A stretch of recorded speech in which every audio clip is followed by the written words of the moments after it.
नमस्कार विद्यार्थी मित्रांनो, कसे आहात तुम्ही? तुम्हा सर्वांचा अभ्यास मित्र परिवारामध्ये खूप खूप स्वागत आहे. मित्रांनो, पटकन लेक्चरला लाईक करा, चॅनलला सबस्क्राईब करून ठेवा आणि आजचा व्हिडिओ खूपच जास्त महत्त्वाचा आहे. यातील जास्तीत जास्त प्रश्न तुम्हाला परीक्षेमध्ये बघायला मिळणार आहे, त्यामुळे आजचं सेशन शेवटपर्यंत बघायला विसरू नका. सुरुवात करू 31 डिसेंबरच्या चालू घडामोडीला. बघा मित्रांनो, न्यू इयर स्पेशल ऑफर आहे, सगळ्यांनी याचा लाभ घ्या. राज्यसेवेची फाउंडेशन बॅच घ्या, कंबाईन फाउंडेशन बॅच घ्या, सगळ्या बॅचेसवर 50% डिस्काउंट उपलब्ध आहे, तर त्याचा सगळ्यांनी लाभ घ्या. ठीक आहे, मग परत एवढं डिस्काउंट तुम्हाला नंतर मिळणार नाही. ठीक आहे, तर आपण जर बघितलं तर राज्यसेवा फाउंडेशन बॅच जी बॅच 10,000ची ती 5,000 रुपयामध्ये, कंबाईन फाउंडेशन बॅच 8,000ची 4,000 रुपयामध्ये, यशवंत बॅच 3,000ची 1,500 रुपयामध्ये, कंबाईनची बॅच जी आहे ठीक आहे आता तिच्यावरचं डिस्काउंट समाप्त झालेलं आहे. कंबाईन विजेता बॅच 1 वरचं ती बॅच आता 999 ला झालेली आहे. विद्यार्थी लिमिट फुल झालेली, त्यामुळे आता आम्ही काही करू शकत नाही. तुम्ही 1 बॅच फुल झालेली, पण तुम्ही 2 बॅच मध्ये अजूनही ऍडमिशन घेऊ शकता 499 रुपयामध्ये. ठीक आहे, तर 499 मध्ये तुम्हाला 2 बॅच मिळेल, पण 1 जी बॅच होती तिच्यावरची आता ऑफर संपलेली आहे. पोलीस भरतीच्या बॅचवर डिस्काउंट आहे, एनसीआरटी स्टेट बोर्डच्या बॅचवर डिस्काउंट आहे, ऑल इन वन बॅच जी तिच्यावर सुद्धा डिस्काउंट आहे, जी सगळ्या सरळ सेवा परीक्षेला तुम्हाला काम येणार आहे. कंबाईन विजेता बॅच 2 सुरू होती मित्रांनो आपली. उद्या तुम्हाला या बॅचचा प्रॉपर प्लॅन मिळेल. ठीक आहे, आणि 1 ते 31 जानेवारी या दरम्यान आपले लेक्चर एका महिन्याच्या कालावधीसाठी या बॅच मध्ये होईल. या बॅचचा कालावधी 35 दिवसांचा आहे, पण 31 दिवसातच सगळ्या विषयाचं रिव्हिजन जे आहे ते तुमचं होणार आहे. मध्ये कसं होणार आहे, काय होणार आहे, तर त्याचं उद्या तुम्हाला प्लॅनिंग मिळून जाणार आहे. त्याचबरोबर बघा, लेखा व कोशागार भरतीची ऍडव्हर्टाईज आलेली आहे, पुण्याची आता जाहिरात आलेली आहे. तर सिलेबस नुसार मी तुमची एक बॅच बनवलेली आहे, रेकॉर्डेड बॅच असणार आहे. तर 6 महिन्याचा कालावधी या बॅचचा. यामध्ये सगळ्या शिक्षक लोकांचे तुम्हाला लेक्चर बघायला मिळतील. टॉप एज्युकेटर आहे सध्या महाराष्ट्रातले. हस्तलिखित नोट्स मिळतील, अनलिमिटेड व्ह्यूज मिळेल. त्याचबरोबर 1199 रुपयामध्ये 6 महिन्यासाठी तुम्हाला रेकॉर्डेड बॅच बघायला मिळेल लेखा व कोशागार भरतीसाठी. ठीक आहे, तर फायदा घ्या. बघा, 3,000 रुपयाची बॅच जी आहे, ठीक आहे 3,000ची बॅच आहे, तर ही तुम्हाला 1199 रुपयामध्येच बघायला मिळेल. त्याचबरोबर तुम्ही क्लास नोट्स परचेस करू शकता, ज्यामध्ये रिसेंटली भारताच्या भूगोलाच्या नोट्स ऍड झालेल्या आहेत. ठीक आहे, तर एवढे नोट्स तुम्हाला अभ्यास मित्राचा नोट्स पॅक घेतल्यानंतर मिळेल. ठीक आहे, यशवंत बॅच डिस्काउंट मध्ये 4 महिन्यांची ती तुम्ही जॉईन करू शकता. आपली टेस्ट सिरीज आहे ती जॉईन करू शकता. या सगळ्या गोष्टी तुम्हाला अभ्यास मित्र ऍप्लिकेशनवर बघायला मिळेल. त्याचबरोबर टेलिग्राम चॅनल आणि इंस्टाचं पेजला फॉलो करायला विसरू नका. सुरुवात करू 31 डिसेंबरच्या चालू घडामोडीला. यामध्ये काही 30 डिसेंबरच्या चालू घडामोडी सुद्धा इन्क्लूड केलेल्या आहे. ठीक आहे, त्यामुळे मोस्ट इम्पॉर्टंट लेक्चर बनलंय आजचं. आता बघा, कोणत्या राज्य सरकारने भाषेतील अडथळे दूर करण्यासाठी स्वर प्लॅटफॉर्म सुरू केलेला आहे? तर बघा मित्रांनो, हा प्लॅटफॉर्म गुजरात सरकारने सुरू केलेला आहे. तर स्वर प्लॅटफॉर्मचा फुल फॉर्म काय? Speech and write analysis resource. तर स्वर प्लॅटफॉर्म नेमकं काय मी तुम्हाला सांगतो. बघा मित्रांनो, कम्प्युटरवर समजून घ्या की एखाद्याला एखादा अर्ज वगैरे करायचा असेल, पण त्याला इंग्रजी कीबोर्डची माहिती नसते, मग तो टाईप कसा करायचा, ठीक आहे त्याचा कसा टाईप होईल कसं नाही हे त्याला कळत नाही. समजा इंग्रजी टू मराठी करायचं किंवा इंग्रजी टू गुजराती भाषेमध्ये टाईप करायचं, तर कसं करायचं? मग आता सिंपल आपण जर बघितलं, पीसीच्या शेजारी तुम्हाला तुम्ही बोलू शकता, म्हणजे तिथं तुमचा आपण इयरफोन मध्ये वगैरे बोलू शकता, आणि तुमचं जे कॅच करणार आहे इयरफोन, तुम्ही जे बोलणार तसा तो अर्ज जो आहे तो कम्प्युटरमध्ये लिहिला जाणार आहे. जसं आपल्या मोबाईलवर ऍप्लिकेशन आहे, गुगलमध्ये जर बघितलं जो काही आपले कीबोर्ड असतात गुगल इंडेक्सचे, तर त्यामध्ये आपण जे बोलतो ते टाईप होत असतं. ठीक आहे, तशाच प्रकारचा आता पीसीशी संबंधित प्लॅटफॉर्म जो आहे तो गुजरात सरकारने सुरू केला, आणि त्याला सुवर्ण नाव दिलेलं आहे speech and written analysis resource असं नाव दिलेलं आहे. गुजरातचे मुख्यमंत्री भूपेंद्र पटेल यांनी 25 डिसेंबरला सुशासन दिन असतो त्या दिवशी हा प्लॅटफॉर्म सुरू केलेला आहे. नागरिक अर्ज आणि तक्रारी आपल्या आवाजाच्या माध्यमातून सहजपणे सादर करू शकतात ऑनलाईन स्वरूपामध्ये. आपण जर बघितलं तर गुजरातची राजधानी आहे मित्रांनो गांधीनगर. राज्यपाल आचार्य देवव्रत, मुख्यमंत्री भूपेंद्र पटेल. लोकसभेच्या जागा 26, राज्यसभेच्या 11. वासंदा राष्ट्रीय उद्यान, ब्लॅकबक राष्ट्रीय उद्यान, गीर राष्ट्रीय उद्यान आणि सागरी राष्ट्रीय उद्यान आपल्याला गुजरातमध्ये बघायला मिळतं. गुजरातशी संबंधित काही चालू घडामोडी बघूया. ऑस्ट्रेलियाच्या ओलांगॉंग विद्यापीठाने आपला भारतातील कॅम्पस कोणत्या राज्यात सुरू केलेला आहे? तर गुजरातमध्ये गिफ्ट सिटी या ठिकाणी त्यांनी आपला कॅम्पस सुरू केलेला आहे. मोदीजी आणि स्पेनचे पंतप्रधान पेड्रो सांचेझ यांनी टाटा एअरक्राफ्ट कॉम्प्लेक्सचे उद्घाटन कुठे केले? तर वडोदरा गुजरात येथे. जलसंचय जन भागीदारी उपक्रम गुजरातने सुरू केला, मोदीजींनी त्याचं उद्घाटन केलं. कांडला गुजरातमधील जे दीनदयाल पोर्ट ट्रस्ट आहे तर त्याचा अध्यक्ष म्हणून सुशील कुमार सिंह यांची नियुक्ती करण्यात आलेली आहे.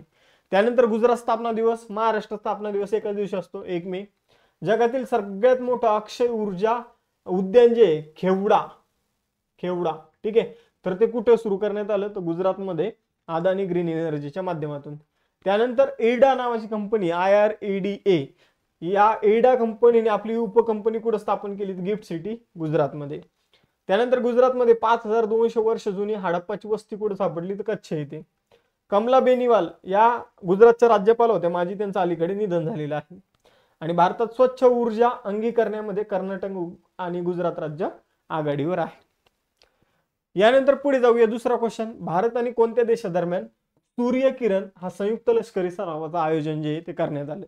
त्याची कितवी आवृत्ती आयोजित करण्यात आली होती? 8वी. मग कोणते 2 देश आहे? तर भारत आणि नेपाळमध्ये सूर्यकिरण हा युद्ध सराव आयोजित करण्यात आलेला आहे. तर बघा मित्रांनो, आपण जर बघितलं 31 डिसेंबर आयोजन सुरू झालेलं आहे, म्हणजे असं आपण म्हणू शकतो 31 डिसेंबर ते 13 जानेवारी 2025 या कालखंडामध्ये नेपाळमध्ये सूर्यकिरण युद्ध सरावाची 18वी आवृत्ती जी आहे ती आयोजित केली जाणार आहे. या युद्ध सरावामध्ये जंगलातील युद्ध, पर्वतांमध्ये जे दहशतवादी विरोधी कारवाया, ठीक आहे, आणि मानवतावादी सहाय्य यावर प्रमुख लक्ष केंद्रित केले जाणार आहे. महत्वाचे लष्करी सराव बघूया. युद्ध अभ्यास सराव भारत आणि अमेरिकेमध्ये होतो, बिकानेर राजस्थानमध्ये झाला 2024 मध्ये. अल-नजाह भारत आणि ओमानमध्ये झाला, ओमानमध्ये सलाला आहे या ठिकाणी.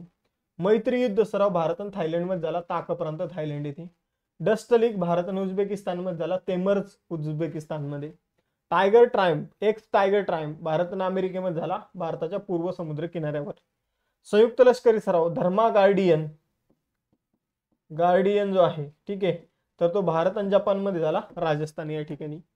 त्यानंतर विशाखापट्टणम आंध्र प्रदेश येथे 28वा मलबार युद्ध सरावाचं आयोजन करण्यात आलं, जो भारत, ऑस्ट्रेलिया, जपान आणि अमेरिका जे काही क्वाड देश आहे मित्रांनो, तर या देशाचा हा युद्ध सराव आहे मलबार, ठीक आहे. नौदलाचा युद्ध सराव आहे, लक्षात ठेवा. त्यानंतर सिम्बेक्स नावाचा युद्ध सराव भारत आणि सिंगापूरमध्ये झालेला आहे. काझिंद युद्ध सरावाची 8वी आवृत्ती जी आहे ती ओली उत्तराखंड येथे झाली, भारत आणि कझाकिस्तान दरम्यान. नौदलाचा युद्ध सराव वरून भारत आणि फ्रान्समध्ये झाला, 22वी आवृत्ती भूमध्य समुद्रामध्ये आयोजित करण्यात आली होती. नसीम अल बहर भारत आणि ओमानचा युद्ध सराव गोव्याच्या किनाऱ्याजवळ 2024 मध्ये झालेला आहे. आणि मित्रशक्ती भारत आणि श्रीलंकाचा युद्ध सराव श्रीलंकामध्ये आयोजित करण्यात आला होता. UPSC त्यावर क्वेश्चन सुद्धा येऊन गेलेला आहे. तिसरा क्वेश्चन आहे, डिसेंबर 2024 मध्ये कोणत्या देशाच्या संसदेने कार्यवाहक राष्ट्रपती हान डुक-सू यांच्यावर महाभियोग चालवला? तर कार्यवाहक राष्ट्रपती हान डुक-सू हे दक्षिण कोरियामध्ये काय झालं होतं, तर जे राष्ट्रपती त्यांनी काय केलं होतं, तर दक्षिण कोरियामध्ये आपण जर बघितलं लष्कराच्या हातात सत्ता देण्याचा प्रयत्न केला होता, म्हणून तिथले राष्ट्रपती आणि आता त्यांच्यानंतर कार्यवाहक राष्ट्रपती हे सगळ्यांवर महाभियोग चालवण्यात आलेला आहे, ठीक आहे. तर लक्षात ठेवायचंय, आपण जर बघितलं हान डुक-सू यांच्यावर महाभियोग चालवण्यात आला, म्हणजे त्यांना राष्ट्रपतींना काढण्याची प्रोसिजर असते महाभियोग. भारतीय राज्यघटनेमध्ये कलम 61 मध्ये ती देण्यात आलेली आहे, ठीक आहे. आता तुम्हाला एक प्रश्न विचारतो की भारतीय राष्ट्रपतींना महाभियोगाद्वारे काढलं जातं, पण त्याचं कारण काय हे तुम्हाला कमेंट बॉक्समध्ये सांगायचं. कारण काय? एकच कारण आहे, ते कारण सांगा कमेंट बॉक्समध्ये. त्यानंतर यापूर्वीचे जे काही राष्ट्राध्यक्ष होते चोई सॅनमोक यांना सुद्धा महाभियोग चालून काढून टाकलं होतं. त्यांनी आपल्या देशामध्ये मार्शल लॉ लागू करण्याचा प्रयत्न केला होता. कार्यवाहक राष्ट्रपतींना महाभियोगाद्वारे काढण्याची पहिलीच वेळ आलेली आहे, एवढं सुद्धा तुम्हाला लक्षात ठेवायचं आहे. दक्षिण कोरिया जर आपण बघितलं आशिया खंडात ते सोल राजधानी बघा. आपण जर बघितलं सोल इथं तुम्हाला बघायला मिळेल, जी दक्षिण कोरियाची राजधानी आहे. आणि इथं जर बघितलं तर पियोंगकॉंग ही जर आपण बघितली उत्तर कोरियाची राजधानी आहे. त्यानंतर चलन आहे कोरियन ओन. हान डक-सू पंतप्रधान आहे. आपण जर बघितलं उत्तर आणि दक्षिण कोरियाला 38 अक्षांशाची रेषा जी आहे ती सेपरेट करते, ठीक आहे. 38 डिग्री चॅनल त्यांना सेपरेट करतं, एवढं तुम्ही लक्षात ठेवायचं.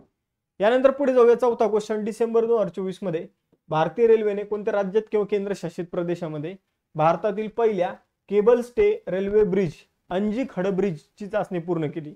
तर बघा मित्रांनो, केबल स्टे म्हणजे केबलने बनवणारा असा जो प्रकारचा ब्रिज आहे, तर त्याच्या अलीकडे चाचणी करण्यात आलेली आहे अंजी खड ब्रिज, जम्मू काश्मीर मध्ये रियासी या ठिकाणी.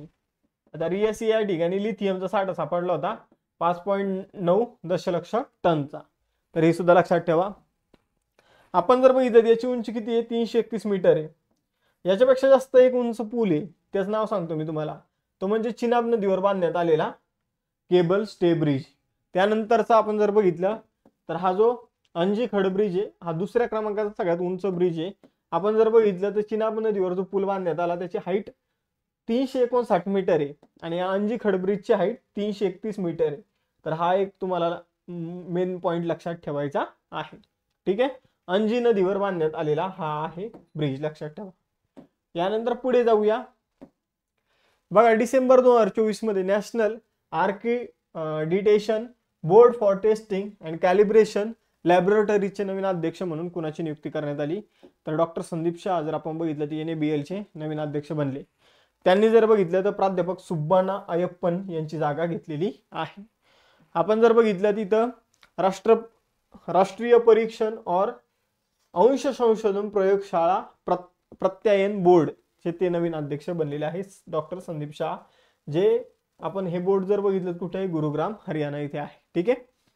यानंतर पुढे जाऊया. डिसेंबर 2024 मध्ये राष्ट्रपती द्रौपदी मुर्मू यांच्या हस्ते किती मुलांना पंतप्रधानांचा राष्ट्रीय बाल पुरस्कार प्रदान करण्यात आला? तर जे लहान मुलं शौर्य दाखवतात किंवा ज्यांनी शौर्य दाखवल्यामुळे कुणाचे प्राण वाचतात, तर त्यासाठी हा पुरस्कार देण्यात येतो. यावर्षी 17 मुलांना हा पुरस्कार देण्यात आला, ज्यामध्ये 10 मुली आहे आणि 7 मुलं आहे. हा पुरस्कार 1996 ला सुरू झाला होता, एवढी गोष्ट आपल्या लक्षात ठेवायची आहे, ठीक आहे. तर 17 जणांना पुरस्कार देण्यात आला, ज्यामध्ये 10 मुली आणि 7 मुलं आहे. 1996 मध्ये हा पुरस्कार सुरू झाला आणि विजेत्याला 1 लाख रुपयाचं बक्षीस दिलं जातं. वर्ल्ड रॅपिड चेस चॅम्पियनशिप 2024 मध्ये कोणत्या भारतीय ग्रँड मास्टरने महिलांचे विजेतेपद पटकावलं? तर बघा मित्रांनो, कोनेरू हम्पी यांचं तुम्हाला नाव लक्षात ठेवायचंय. त्यांनी वर्ल्ड रॅपिड चेस चॅम्पियनशिप जी महिलांची आहे तर ती दुसऱ्यांदा जिंकलेली, सेकंड टाइम जिंकलेली, हे लक्षात ठेवा, ठीक आहे. कोनेरू हम्पी आंध्र प्रदेशचा आहे. आपण जर बघितलं तर न्यूयॉर्क मध्ये ही चॅम्पियनशिप झाली होती, त्यांनी इंडोनेशियाच्या इरेन सुकंदर यांचा पराभव केलेला आहे. आणि आपण जर बघितलं तर ही चॅम्पियनशिप दुसऱ्यांदा जिंकली. पुरुषांमध्ये ही चॅम्पियनशिप जर आपण बघितलं, रॅपिड चेस चॅम्पियनशिप ओलोदर मुर्झिन रशियाचा 18 वर्षाचा खेळाडू त्यांनी जिंकली. ही चॅम्पियनशिप जिंकणारा तो नोदिरबेक अब्दुसा टोरोहो याच्यानंतर सगळ्यात यंग दुसरा खेळाडू आहे. नोदिरबेकने ही चॅम्पियनशिप 17 वर्षाचा असताना जिंकली होती. आपल्याला कोनेरू हम्पी लक्षात ठेवायचे की सेकंड टाइम ही चॅम्पियनशिप जिंकलेली आहे. अलीकडे चेसची पुरुषांची जी मेन चॅम्पियनशिप आहे ती कोण जिंकली होती? तर डी गुकेश यांनी जिंकली होती. कोण जिंकली होती? डी गुकेश. यानंतर पुढे जाऊया. बघा मित्रांनो, बेळगाव काँग्रेस अधिवेशनाला आता 100 वर्ष पूर्ण झालेले. तर मग तुम्हाला प्रश्न असा आहे की या अधिवेशनाचे अध्यक्ष कोण होते? तर बेळगाव काँग्रेस अधिवेशन जे भरलं होतं ते 1924 ला भरलं होतं आणि त्याचे अध्यक्ष होते महात्मा गांधीजी. बघा मित्रांनो, काँग्रेसचं एकूणातील 39वा अधिवेशन होतं आणि महात्मा गांधीजी ज्या अधिवेशनाचे अध्यक्ष राहिलेले ते एकमेव अधिवेशन आहे बेळगावचं अधिवेशन, ठीक आहे, बेळगावचं अधिवेशन. त्यामुळे मोस्ट इम्पॉर्टंट प्रश्न आहे. बघा मित्रांनो, या ठिकाणी जर बघितलं बेळगाव मध्ये आता कर्नाटकचे जे मुख्यमंत्री आहे, ठीक आहे, सिद्धरमैया, तर त्यांनी काय केलेलं आहे तर गांधीजींचा एक पुतळा तयार केला आणि राष्ट्राला तो पुतळा समर्पित केलेला आहे, त्याचा अनावरण केलेलं आहे, ठीक आहे. तर एवढ्या गोष्टी लक्षात ठेवा. या अधिवेशनामध्येच गांधीजींनी खादीचं महत्त्व समजून सांगितलं होतं. यानंतर पुढे जाऊया. डिसेंबर 2024 मध्ये AP state energy conservation award 2024च्या स्पर्धेमध्ये कोणत्या कंपनीने गोल्ड अवॉर्ड जिंकला? तर बघा मित्रांनो, सिंपल तुम्हाला सांगतो की राज्य ऊर्जा संरक्षण पुरस्कार जो आहे तर त्याचा राज्य ऊर्जा संरक्षण पुरस्काराचा गोल्ड पुरस्कार राष्ट्रीय इस्पात निगम RINL कंपनीने जिंकलेला आहे. ठीक आहे, तर एवढं लक्षात ठेवा. त्यांनी ऊर्जा वाचवण्यासाठी RINL ने जे काही कामं केले त्याबद्दल त्यांना हा पुरस्कार देण्यात आलेला आहे. त्यानंतर बघा, नॅशनल स्टील कॉर्पोरेशन राष्ट्रीय इस्पात निगम जे आहे तर त्याचे मुख्यालय आहे विशाखापट्टणम येथे. 18 फेब्रुवारी 1982 ला स्थापना करण्यात आली होती आणि ईस्टर्न इन्व्हेस्टमेंट लिमिटेड ही तिची उपकंपनी आहे. आता महत्त्वाचे अवॉर्ड्स बघून घेऊया. जसं की world press photo award Mohammed Salem याला मिळाला. त्यानंतर आंतरराष्ट्रीय बुकर अवॉर्ड जेनी एरपेनबेकीला मिळाला कैरोस कादंबरीसाठी. दादासाहेब फाळके अवॉर्ड 2024 मिथुन चक्रवर्तीला मिळाला. रामन मॅग्सेसे पुरस्कार हायाओ मियाझाकी यांना मिळाला. आयफा 2024 मध्ये सर्वोत्कृष्ट अभिनेता जवान चित्रपटासाठी शाहरुख खान ठरला. सर्वोत्कृष्ट अभिनेती mister end Mrs चॅटर्जीसाठी Rani Mukherjee ठरली. ॲवेल पारितोषिक मिशेल टालाग्रँड यांना मिळालं, फ्रान्सचे आहे. गोल्डमॅन पर्यावरण पुरस्कार आलोक शुक्ला यांना मिळालेला आहे. KISS मानवतावादी पुरस्कार रतन टाटाजी यांना मिळालेला आहे. 2024 मध्ये फिजीचा सर्वोच्च सन्मान companion of the order of Fiji Droupadi Murmu यांना देण्यात आला. 2024 सालचा इंटरनॅशनल ऑलिम्पिक कमिटीचा ऑलिम्पिक ऑर्डर अभिनव बिंद्रा याला प्रदान करण्यात आलेला आहे. 10वा क्वेश्चन आहे, डिसेंबर 2024 मध्ये जो काही ब्लॅक सी आहे, काळा समुद्र आहे, तर त्यामध्ये तेलगळती झाली आणि त्यामुळे एका देशाने आणीबाणी डिक्लेअर केली, तर तो देश आहे रशिया. लक्षात ठेवा. ठीक आहे, तर यामुळे जर बघितलं खूप मोठ्या प्रमाणावर आणि काय झालं, तेलगळती झाल्यामुळं ही आणीबाणी रशियाने डिक्लेअर केलेली आहे. रशियाबाबत जाणून घेऊया. राजधानी मॉस्को, चलन आहे रुबल. युरोप आणि आशिया दोन्ही खंडामध्ये आपल्याला बघायला मिळतो. मिखाईल मिशुस्टिन पंतप्रधान, राष्ट्रपती व्लादिमीर पुतिन. क्षेत्रफळाच्या दृष्टीने सगळ्यात मोठा देश आहे आणि रशियन संसदेचं नाव आहे ड्यूमा. यानंतर मेलबर्न क्रिकेट क्लब जो आहे, तुम्ही ग्राउंड माहित असेल तुम्हाला, पण मेलबर्न क्रिकेट क्लब आहे सगळ्यात जुना क्लब आहे. आपण जर बघितलं तर 1838 मध्ये त्याची स्थापना झालेली आहे. ठीक आहे, लॉर्ड्स क्रिकेट क्लब जो आहे, मेलबर्न क्रिकेट क्लब आहे, हे क्रिकेट विषयीचे सगळ्यात जुने क्लब आहे. तर त्याचे आपण जर बघितलं तर या क्लबने कोणत्या माजी भारतीय खेळाडूला क्लबचं सदस्यत्व देऊन सन्मानित केलं, तर सचिन तेंडुलकर यांना या क्लबचं सदस्यत्व अलीकडे मिळालेलं आहे. त्यानंतर कोणत्या देशाचे क्वीन्स युनिव्हर्सिटी बेलफास्ट आणि कॉन्व्हेंट्री युनिव्हर्सिटी यांनी गुजरातमधील गिफ्ट सिटीमध्ये त्यांचे कॅम्पस स्थापन केलं आहे, तर या सिटी आहे ब्रिटनच्या मित्रांनो, युकेच्या. या आपण जर बघितलं युनिव्हर्सिटी आहे युकेच्या. ठीक आहे, तर एवढं तुम्हाला लक्षात ठेवायचं आहे. यांनी आता गिफ्ट सिटीमध्ये आपले कॅम्पस जे आहे ते सुरू केलेले आहे. सुरुवात करूया मग नवीन वर्षाच्या पहिल्या दिवसाला. बघा, पहिल्या दिवसाच्या चालू घडामोडीला पहिला क्वेश्चन तुमच्या समोर आहे की डिसेंबर 2024 मध्ये प्रो कबड्डी लीग सीझन 11चं विजेतेपद कोणी जिंकलं, तर हे विजेतेपद जे आहे प्रो कबड्डी लीगचं ते हरियाणा स्टीलर्सने जिंकलेलं आहे. त्यांनी कोणाचा पराभव केला, तर त्यांनी पटना पायरेट्सचा पराभव केलेला आहे आणि हे विजेतेपद आपल्या नावावर केलेलं आहे. आपण जर बघितलं टोटल 12 संघ सहभागी झाले होते. ही स्पर्धा 18 ऑक्टोबर ते 29 डिसेंबर या दरम्यान आयोजित करण्यात आली होती. मग आता बघा, आवृत्ती लक्षात ठेवा, 11वी आहे. विजेता हरियाणा स्टीलर्स आहे, पहिल्यांदाच यांनी जिंकलेली ही स्पर्धा. पटना पायरेट्स जे ते उपविजेता आहे. त्याचबरोबर जर बघितलं टॉप स्कोरर राहिलेले दिवांक दलाल. त्यानंतर पटना पायरेट्सचा खेळाडू आहे. सगळ्यात जास्त टॅकल पॉईंट मिळालेले इरान मोहम्मद रेजा चियानेह याने, जो हरियाणा स्टीलरचा खेळाडू आहे. आणि सर्वात यशस्वी रेडर जो आहे तर तो देवांक दलालच राहिलेला आहे. 226 पॉईंट त्याने मिळवलेले आहे. आता रिसेंटली ज्या काही स्पर्धा झाल्या आणि त्याचे जे कोणी विजेते राहिले ते आता आपण बघूया. 5वा ज्युनियर हॉकी आशिया कप कोणी जिंकला, भारताने पाकिस्तानचा पराभव केला. 40वी गव्हर्नर गोल्ड कप आंतरराष्ट्रीय फुटबॉल स्पर्धा कोणी जिंकली, तर नॉर्थ ईस्ट युनायटेड FC संघाने. त्यानंतर 45व्या बुद्धिबळ ऑलिम्पियाड पुरुष आणि महिलांचा कोणी जिंकलं, तर भारताने. दुलीप करंडक ट्रॉफी 2024 कोणी जिंकली, भारताच्या A टीमने. कुणाला हरवलं, C टीमला. पॅरिस पॅरालिम्पिक मध्ये भारताचं स्थान काय होतं, 18वं स्थान होतं. भारताने त्यामध्ये जर बघितलं तर 29 पदकं मिळवली होती. त्यानंतर बघितलं तर पहिलं स्थान होतं चीनचं. 2024 मध्ये 5व्यांदा पुरुष आशियाई हॉकी चॅम्पियनशिप ट्रॉफीचं विजेतेपद कोणी जिंकलं, तर भारताने जिंकलेलं आहे. बघा, पुरुष आशियाई हॉकी चॅम्पियनशिप ट्रॉफी लक्षात ठेवा, भारताने जिंकली. 4थ्या दक्षिण आशियाई ज्युनियर ॲथलेटिक्स चॅम्पियनशिप 2024 मध्ये पहिलं स्थान कोणी पटकवलं, तर भारताने. पॅरिस ऑलिम्पिकच्या पदक तालिकेत भारताने कोणतं स्थान पटकवलेलं आहे, 71वं. ठीक आहे, ऑलिम्पिक मध्ये 71वं, पॅरालिम्पिक मध्ये 18वा. हा फरक लक्षात घ्या. भारताने या स्पर्धेमध्ये 1 रौप्य पदक आणि 6 कांस्य पदक मिळवलेले आहे. 133वा ड्युरंड कप जिंकला नॉर्थ ईस्ट युनायटेड फुटबॉल क्लबने. आयसीसी पुरुष T20 विश्वचषक भारताने जिंकला, साऊथ आफ्रिकेला हरवलं. IPL कोणी जिंकले तर कोलकाता नाईट रायडर्सने सनरायझर्सचा पराभव करून. आणि थॉमस कप आणि उबेर कप कोण जिंकले होते चीनने. यानंतर ब्रह्मपुत्रा नदी, जिला यार्लुंग झांगपो किंवा स्तांगपो म्हटलं जातं, तर या नदीवर जगातील सगळ्यात मोठं धरण कोणत्या देशाने मंजूर केलं आहे? तर ब्रह्मपुत्रा नदीवर जगातील सगळ्यात मोठं धरण बांधणारे चीन. ठीक आहे. तर तिबेटमध्ये तिला यार्लुंग झांगपो या नावाने ओळखलं जातं आणि तिथं चीन सगळ्यात मोठं काय बांधणारे धरण बांधणारे. हा मुद्दा लक्षात ठेवायचा आहे तुम्हाला. ठीक आहे. यानंतर पुढे जाऊया. यापूर्वी चीनने यांगत्से नदीवर 3 गॉर्जियस डॅम बांधला होता. ठीक आहे. 3 गॉर्जियस डॅम बांधला होता, तर तो लक्षात ठेवायचा. ते सगळ्यात मोठं धरण होतं. आता यार्लुंग झांगपोवर सगळ्यात मोठं धरण बांधणारे चीन. भारतीय बॅडमिंटनपटू लक्ष्य सेन जो आहे, तर त्याने डिसेंबर 2024 मध्ये किंग कप इंटरनॅशनल जी स्पर्धा झाली 2024 त्यामध्ये कोणतं पदक जिंकलं?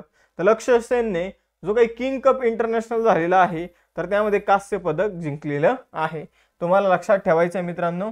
ही स्पर्धा कुठे आयोजित करण्यात आली होती? ही स्पर्धा चायनामध्ये आयोजित करण्यात आली होती. ठीक आहे, लक्ष द्या. यानंतर पुढे जाऊया. बघा, कोणत्या राज्य सरकारने रथसप्तमी हा जो सण आहे हा राज्य सण म्हणून घोषित केला? तर रथसप्तमीला राज्य सण बनवलेले आंध्र प्रदेश सरकारने. बघा मित्रांनो, आपण जर बघितलं तर आंध्र प्रदेश सरकारने श्रीकाकुलम जिल्ह्यामध्ये अरसावल्ली या ठिकाणी श्री सूर्यनारायण स्वामी मंदिरात 3 दिवसांसाठी जो काही रथसप्तमी हा सण सेलिब्रेट केला जातो त्याला राज्य सण म्हणून घोषित केलं. या मंदिराचं वार्षिक उत्पन्न 11.26 कोटी एवढं आहे. हा सण जो आहे तर तो मोठ्या उत्सवात आंध्र प्रदेश, ओडिशा आणि तेलंगणामध्ये सेलिब्रेट केला जातो. आपण जर बघितलं तर भगवान श्री सूर्यनारायण स्वामी यांचा हा सण आहे, एवढं तुम्हाला लक्षात ठेवायचे. यानंतर आंध्र प्रदेशची राजधानी अमरावती, मुख्यमंत्री चंद्रबाबू नायडू, राज्यपाल अब्दुल नझीर, लोकसभेच्या 25 जागा, राज्यसभेच्या 11 जागा. आंध्र प्रदेशची स्थापना 1 नोव्हेंबर 1956, विभाजन 2 जून 2014. ठीक आहे. आपण जर बघितलं तर आंध्र प्रदेश आणि तेलंगणा 2 नवीन राज्य बनली होती. कासुब्रह्मानंद रेड्डी राष्ट्रीय उद्यान आणि पापीकोंडा राष्ट्रीय उद्यान या आंध्र प्रदेशमधील राष्ट्रीय उद्यान आहे. त्याचबरोबर बघा मित्रांनो, अजून काही महोत्सव जाणून घेऊया ज्याचं आयोजन अलीकडे करण्यात आलं. जसं की कोलकाता आंतरराष्ट्रीय चित्रपट महोत्सव जो आहे 30वा, तर तो फ्रान्समध्ये. त्याचा केंद्रबिंदू कोणतं देश होता? तर त्याचा केंद्रबिंदू फ्रान्स हा देश होता.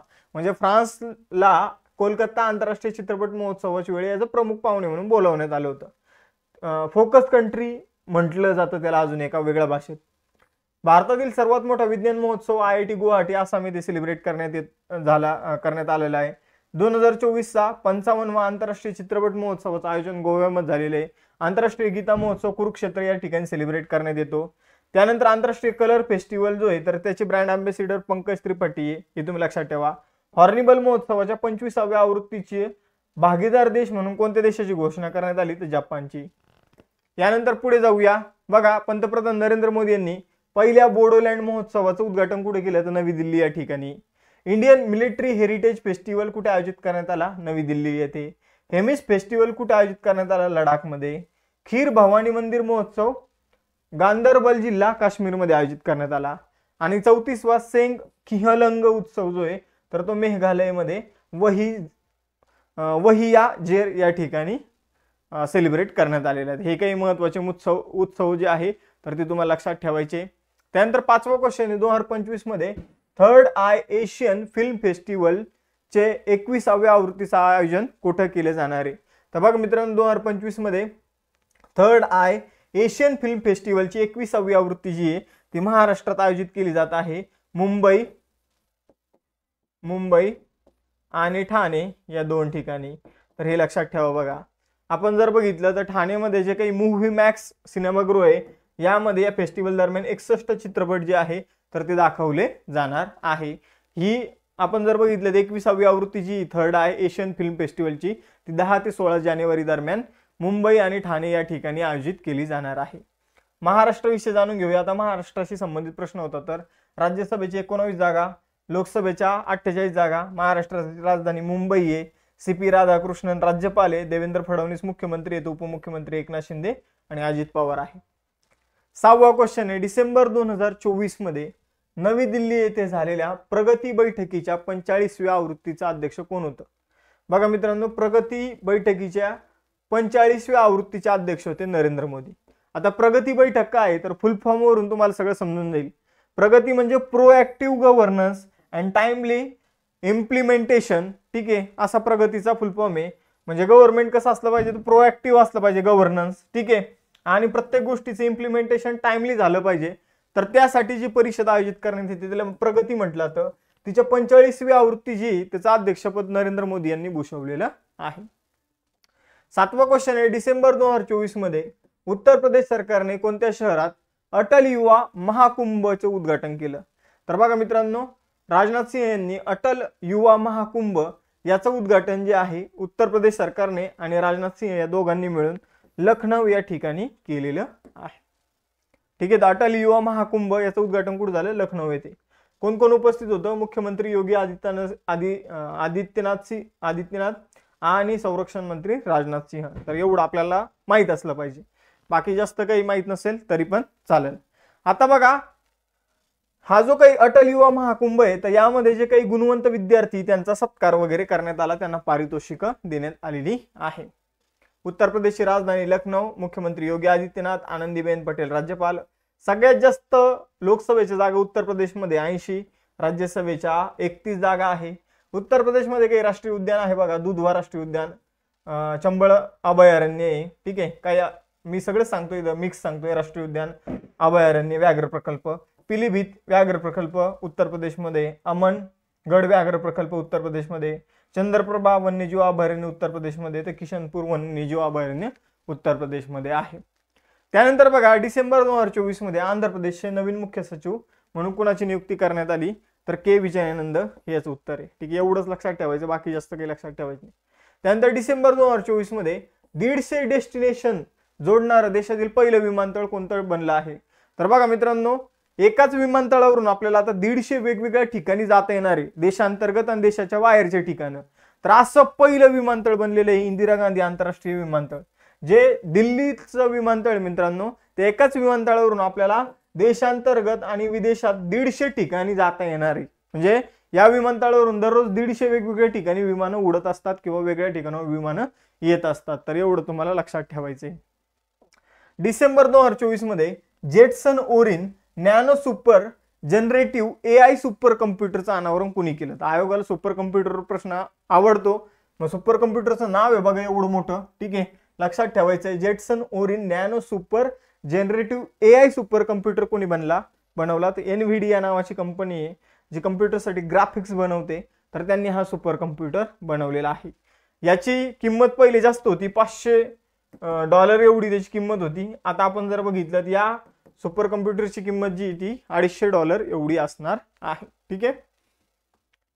यानंतर बघा, NVIDIA कंपनीचे अध्यक्ष आणि CEO आहे जेन्सन हुआंग. या कंपनीची स्थापना 5 एप्रिल 1993 मध्ये कॅलिफोर्निया USA या ठिकाणी करण्यात आली होती.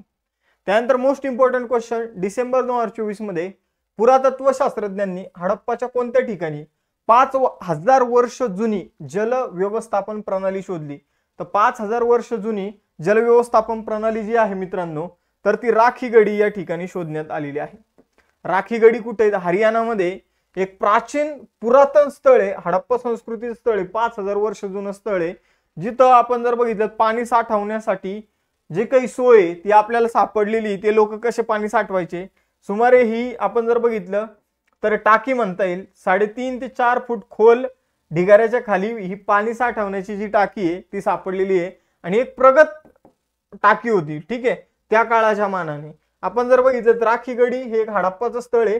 हडप्पाच्या स्थळामध्ये सगळ्यात मोठं स्थळ आहे राखीगडी, ज्या 865 एकरवर पसरलेलं आहे. हरियाणा विषयी जाणून घेऊया. राजधानी चंदीगड, स्थापना 1 नोव्हेंबर 1966, नायब सिंह सैनी मुख्यमंत्री, बंडारू दत्तात्रय राज्यपाल.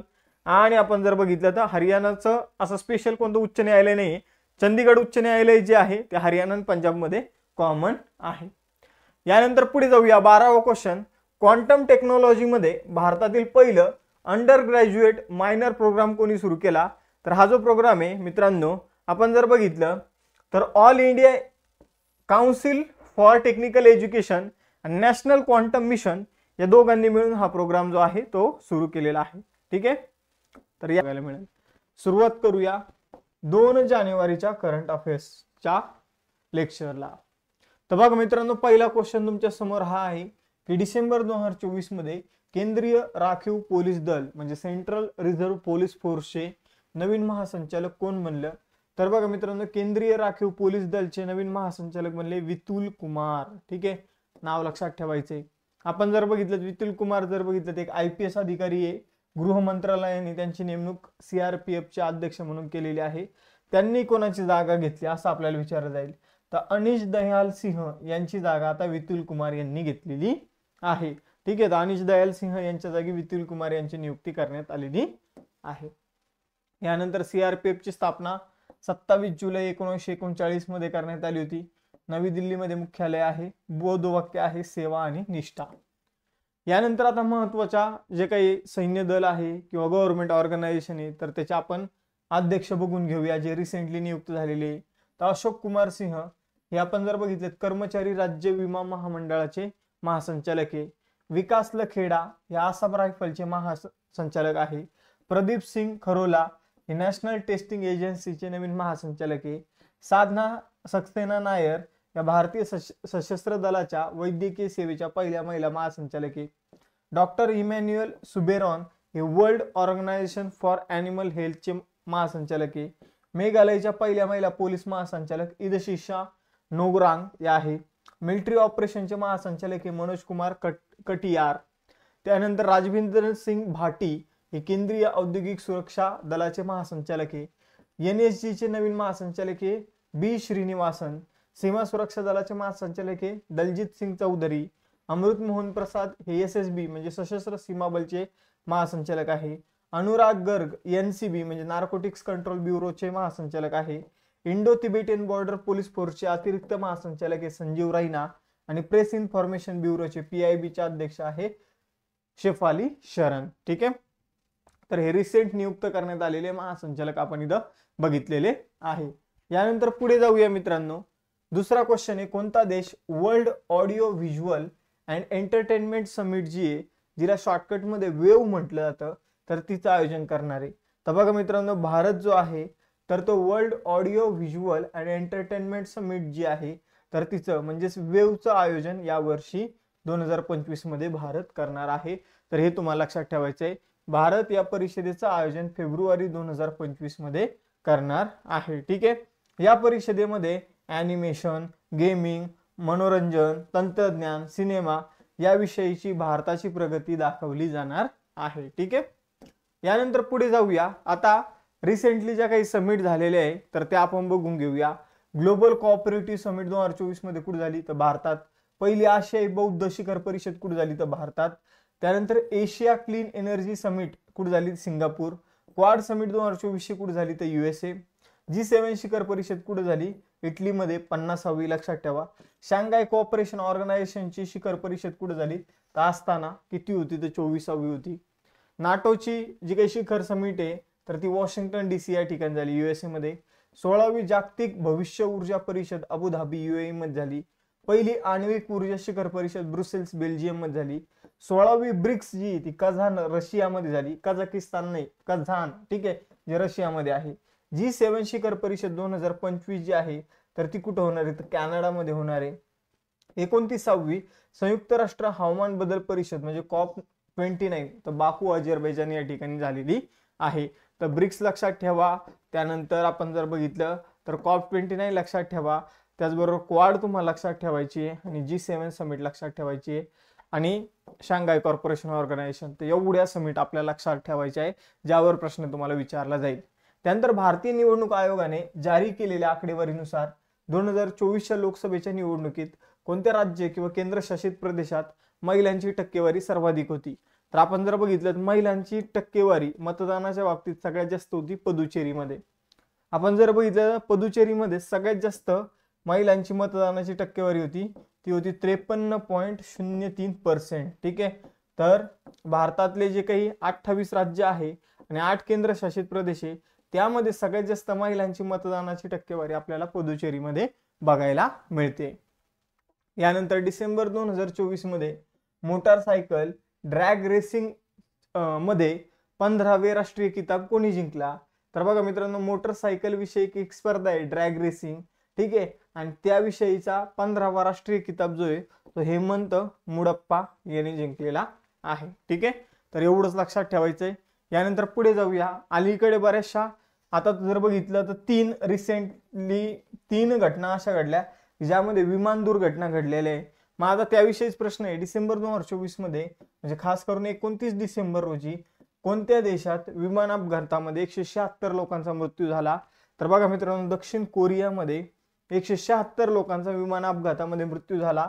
विमान जे ते विमानपट्टीवरून बाजूला सरकलं, ठीक आहे, आणि त्यानंतर सरळ जाऊन जे काही समोरचं कंपाऊंड असतं विमानतळाचं त्याला जाऊन धडकलं आणि त्यामध्ये 176 लोकांचा काय झाला, तिथेच मृत्यू झालेला आपल्याला बघायला मिळतो. ठीक आहे, आपण जर बघितलं तर 2 जणांचे प्राण वाचले असंही म्हटलं जात आहे.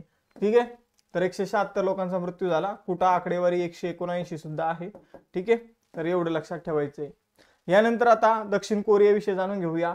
दक्षिण कोरियामध्ये ही दुःखद घटना घडलेली आहे. दक्षिण कोरियाची राजधानी सोल, चलन आहे कोरियन ओन. हांग डक-सू पंतप्रधान आहे.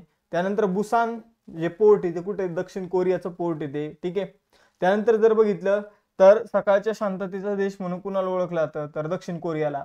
दक्षिण कोरिया आणि उत्तर कोरियामध्ये किती डिग्री चॅनल आहे, तर 38 डिग्री चॅनल हे लक्षात ठेवायचं आहे. ठीक आहे, यानंतर पुढे जाऊया. आपण जर बघितलं तर नेक्स्ट क्वेश्चन बघूया. मोस्ट इम्पॉर्टंट बघा. डिसेंबर 2024 मध्ये भारतीय लष्कराने कोणत्या ठिकाणी छत्रपती शिवाजी महाराज यांचा भव्य पुतळ्याचं अनावरण केलं? तर हे अनावरण लडाखमध्ये करण्यात आलेलं आहे.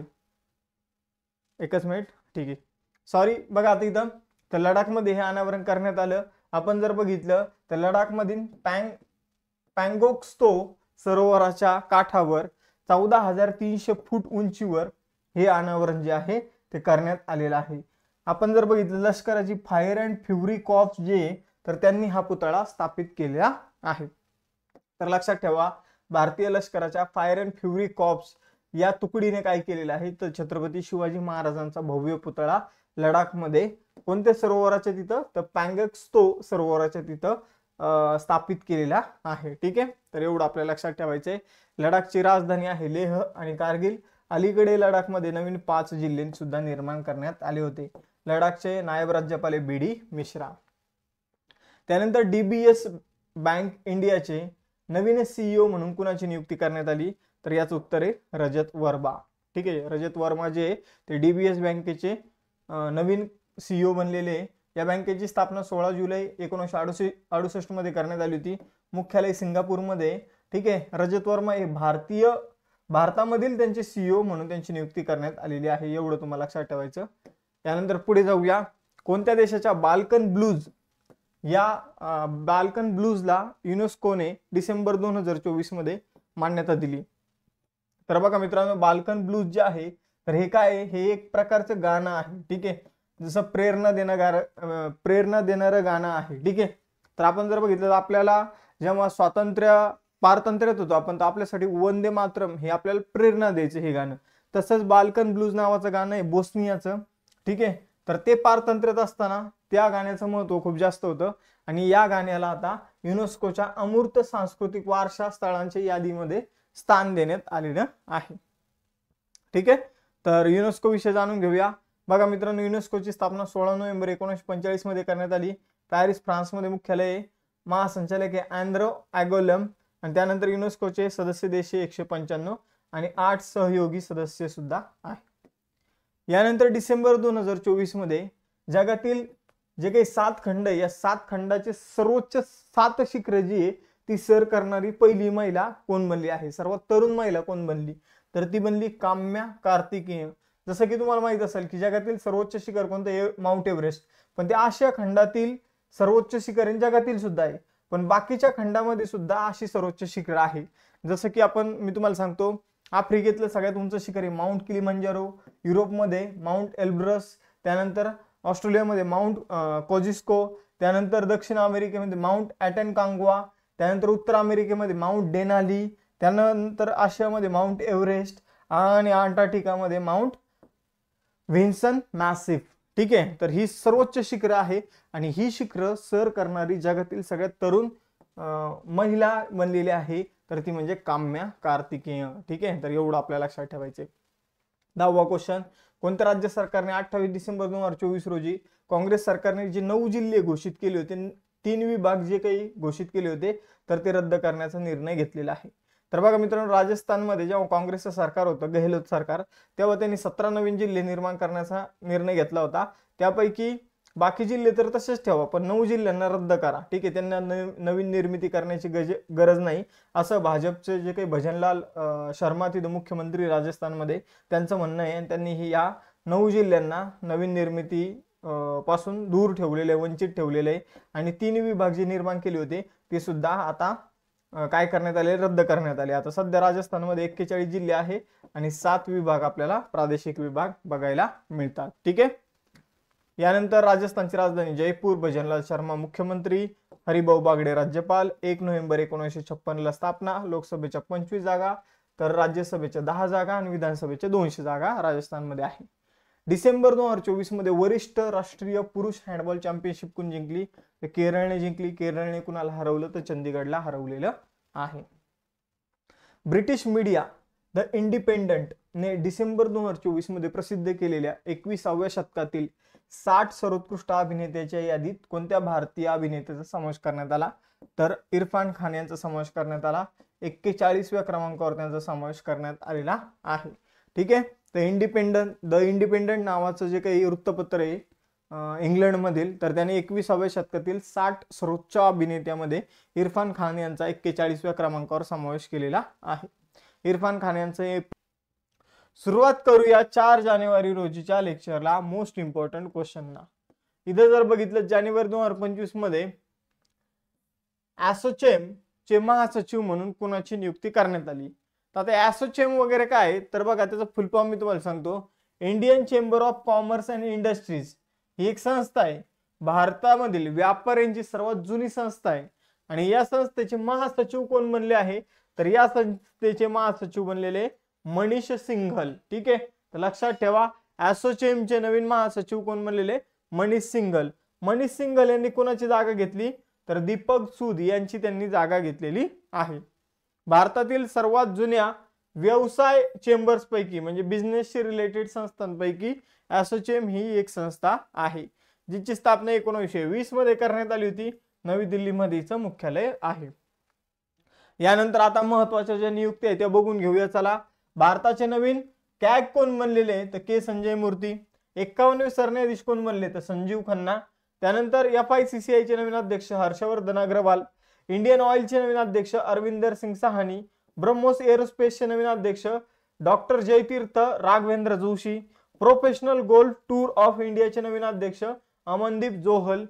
त्यानंतर मल्टी कमोडिटी एक्सचेंज ऑफ इंडियाचे नवीन MD आणि CEO प्रवीणा राय. ऍक्सिस बँकेचे नवीन MD CEO Amitabh Chaudhary. Indian chambers and कॉमर्सचे नवीन अध्यक्ष अभ्युदय जिंदल. सशस्त्र सीमा बलाचे नवीन महासंचालक अमृत मोहन प्रसाद. भारताचे नवीन वित्त सचिव तुहिन कांत पांडे. हिंदुस्तान एरोनॉटिक्स लिमिटेडचे नवीन CMD DK Sunil. National crime record ब्युरोचे नवीन अध्यक्ष आलोक रंजन. त्याचबरोबर मोस्ट इम्पॉर्टंट क्वेश्चन जो तुम्हाला परीक्षेमध्ये 100% विचारला जाईल येणाऱ्या कोणत्या ना कोणत्या परीक्षेमध्ये, तर तो प्रश्न असा आहे की जानेवारी 2025 मध्ये कोणत्या खेळाडूला मेजर ध्यानचंद खेलरत्न पुरस्काराने सन्मानित केलं जाईल? तर बघा मित्रांनो, मेजर ध्यानचंद खेलरत्न पुरस्कार जाहीर झालेला आहे आणि तो मनू भाकर, डी गुकेश, हरमनप्रीत सिंग आणि प्रवीण कुमार या 4 जणांना जाहीर झालेला आहे. म्हणून वरीलपैकी सर्व हे आपलं उत्तर असणार आहे. तर बघा मित्रांनो, तुम्हाला असाही क्वेश्चन येऊ शकतो की खालीलपैकी कुणाला मेजर ध्यानचंद खेलरत्न पुरस्कार देण्यात आला नाही आणि इथं समजून घ्या एखादं वेगळं नाव दिले जाऊ शकतं. समजून घ्या की विराट कोहली दिलं, ठीक आहे, तर तुम्हाला ते आयडेंटिफाय करता आलं पाहिजे. मनू भाकर, डी गुकेश, त्यानंतर हरमनप्रीत सिंह आणि प्रवीण कुमार ही नावं आपल्या लक्षात ठेवायची आहे. या पुरस्काराच्या अलीकडे घोषणा झालेली आहे. 17 जानेवारी 2025 रोजी राष्ट्रपती भवनामध्ये हे पुरस्कार राष्ट्रपतींच्या हस्ते या खेळाडूंना दिले जाणार आहे. हे पुरस्कार जर आपण बघितलं तर युवा व्यवहार आणि क्रीडा मंत्रालयाने राष्ट्रीय क्रीडा पुरस्कार 2024च्या विजेत्याची घोषणा केलेली आहे. आपण जर बघितलं तर बुद्धिबळ स्पर्धा अलीकडे कोणी जिंकली, डी गुकेशने. तो ही स्पर्धा जिंकणारा, फिडेची बुद्धिबळ स्पर्धा होती ती, ठीक आहे. तर ही स्पर्धा जिंकणारा तो जगातील सगळ्यात तरुण खेळाडू ठरला. त्यानंतर हॉकीमध्ये आपण जर बघितलं तर आपल्या देशाला ब्रॉन्झ मेडल ऑलिम्पिक मध्ये जिंकून दिलं हरमनप्रीत सिंग. त्यानंतर पॅरा ॲथलीट प्रवीण कुमार जे, तर त्यांना सुद्धा काय मिळालेलं आहे, तर मेजर ध्यानचंद पुरस्कार जो आहे तो मिळालेला आहे. आणि त्याचबरोबर नेमबाज मनू भाकर हिने ऑलिम्पिकमध्ये 2 कांस्य पदक जिंकली, तर त्याबद्दल हिला सुद्धा मेजर ध्यानचंद खेलरत्न पुरस्काराने सन्मानित करण्यात आलेले आहे. तुम्हाला एक होमवर्क क्वेश्चन देतो, त्याचं मला मेजर ध्यानचंद खेलरत्न पुरस्काराचं जुने नाव सांगायचं आहे, तुम्ही काय जुने नाव, ठीक आहे.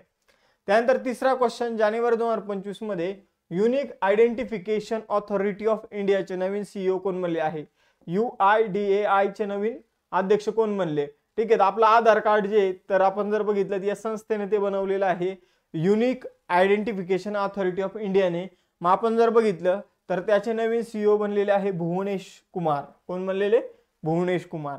आणि मग भुवनेश कुमार यांनी कोणाची जागा घेतली? तर अमित अग्रवाल. हे आपल्याला 2 गोष्टी लक्षात ठेवायच्या आहेत. जागतिक कुटुंब दिन 2025 मध्ये कधी सेलिब्रेट करण्यात आला? 1 जानेवारीला जागतिक कुटुंब दिन सेलिब्रेट करण्यात आलेला आहे. थीम लक्षात ठेवायची आहे, together we thrive celebrating our global bonds. यानंतर पुढे जाऊया. कोणत्या राज्य सरकारने जानेवारी 2025 मध्ये हिंदू आणि शीख धर्मगुरूंसाठी पुजारी ग्रंथी सन्मान योजना सुरू केली? तर बघा मित्रांनो, हिंदू आणि शीख धर्मगुरूंसाठी 18,000 रुपये दिले जाणारे, ठीक आहे, 18,000 रुपये दिले जाणारे. आपण जर बघितलं, आणि मासिक मानधन असणार आहे ते हिंदू आणि शीख धर्मगुरूंना मासिक 18,000 रुपये मानधन देण्यासाठी आपण जर बघितलं, पुजारी ग्रंथी सन्मान योजना दिल्ली सरकारने सुरू केलेली आहे. कोणी सुरू केली? तर दिल्ली सरकारने सुरू केलेली आहे. दिल्लीमध्ये तुम्हाला माहितच असेल की आता इलेक्शन जे आहे ते होणार आहे. मग आपल्याकडे जेव्हा इलेक्शन येतं तेव्हा आपल्याकडे फ्रीबीज सुरू होतात. फ्रीबीज म्हणजे काय? तर लोकांना पैसे पोहोचवणाऱ्या योजना. जसं की महाराष्ट्रामध्ये इलेक्शन सुरू होण्याच्या अगोदरच तुम्हाला लाडकी बहीण योजना सुरू झालेली बघायला मिळेल. आपण जर बघितलं तर सुरुवातीला बीजेपीचं सरकार होतं तेव्हा, म्हणजे 2019 मध्ये जर आपण बघितलं तर तेव्हा ती योजना सुरू झाली नाही. किंवा आपण जर बघितलं उद्धव ठाकरे यांचं सरकार होतं तेव्हा ती योजना सुरू झाली नाही. या मोस्ट ऑफ द योजना ज्या असतात ते प्रत्येक राज्य सरकार, कुणाचा असू द्या, काँग्रेस असू द्या, बीजेपी असू द्या, आप असू द्या किंवा इतर कोणताही पक्ष असू द्या, या योजना इलेक्शनच्या अगोदर सुरू होतात, ठीक आहे. आणि मग या योजनेमुळे अलीकडे भारत संकटात सापडत चाललेला आहे, ठीक आहे. याच्यामुळे आपला अर्धा खर्च जो आहे तो या योजनांवरच होत आहे, ठीक आहे. तर हे याच्याकडे एक वेगळ्या दृष्टिकोनातून आपण तरुण पिढीनं बघणं गरजेचं आहे, ठीक आहे. आपल्या देशासाठी हे घातक आहे, लक्षात ठेवा. आपण जर बघितलं तर राजधानी आहे नवी दिल्ली. आतिशी मार्लेना या मुख्यमंत्री आहे आणि लेफ्टनंट गव्हर्नर कोण आहे? विनय कुमार सक्सेना. त्यानंतर 6वा आणि मोस्ट इम्पॉर्टंट क्वेश्चन, कोणत्या राज्य सरकारने 40 वर्षानंतर युनियन कार्बाइड कारखान्यातून सोडलेल्या विषारी कचऱ्याची विल्हेवाट सुरू केली आहे? तर बघा मित्रांनो, युनियन कार्बाइड नावाची कंपनी तुम्ही ऐकली असेल, ठीक आहे. नसेल ऐकली तर मी सांगतो. बघा काय झालं होतं, तर 1980-90चं जे दशक होतं, आय थिंक 1982-83चा जो काही काळ होता, तर त्यामध्ये युनियन कार्बाइड नावाची एक कंपनी होती, तिच्यामधून एक मिथाइल आयसोसायनाइड नावाचा गॅस लीक झाला होता. आणि ही दुर्घटना भोपाळमध्ये घडली होती, म्हणून हिला भोपाळ गॅस दुर्घटना म्हणूनही ओळखलं जातं. मग याच्यामुळं कितीतरी लोकांचा मृत्यू झाला होता मित्रांनो त्या काळामध्ये, आणि कितीतरी लोक अपंग झाले होते. लोक तर अपंग झाले, पण त्यांच्या भविष्यातल्या पिढ्या सुद्धा अपंग झाल्या काही लोकांच्या, ठीक आहे. तर अशा प्रकारे युनियन कार्बाइड कंपनी जी आहे, तर तिच्यामध्ये तो विषारी वायू सगळीकडे पसरला होता, पण तिला अजून काय त्या कचऱ्याच्या अजून विल्हेवाट लावलेली नव्हती. तुम्ही बघू शकता की इतका विषारी वायू होता त्याने अगदी लोखंडाला सुद्धा डॅमेज केलेला आपल्याला बघायला मिळतं, ठीक आहे. या कारखान्यामध्ये सुद्धा हा वायू आपल्याला बघायला मिळतो, पण या कचऱ्याची विल्हेवाट अजून लागली नव्हती. त्यामुळे आपण जर बघितलं मध्य प्रदेश उच्च न्यायालयाने सरकारला सांगितलं की काही करा, पण आता लवकरात लवकर या कचऱ्याची विल्हेवाट लावा. आणि मग त्यानंतर मध्य प्रदेश सरकार आणि केंद्र सरकारने मिळून काय केलेलं आहे, तर युनियन कार्बाइड कंपनीची जी साईड आहे तिच्यावरून विषारी कचरा काढून टाकण्याचं काम सुरू केलेलं आहे. विषारी वायूचं नाव लक्षात ठेवा, मिथाइल आयसोसायनाइड.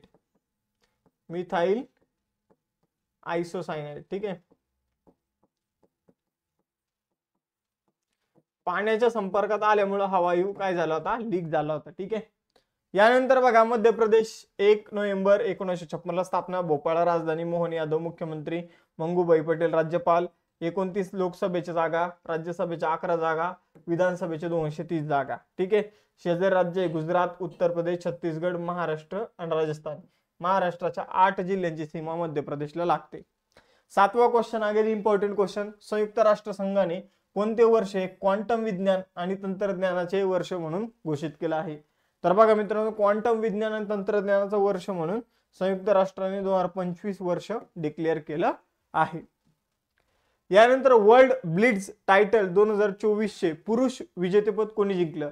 तर बघा मित्रांनो, चेसची स्पर्धा आहे जिचं नाव आहे वर्ल्ड ब्लिट्झ टायटल. ठीक आहे.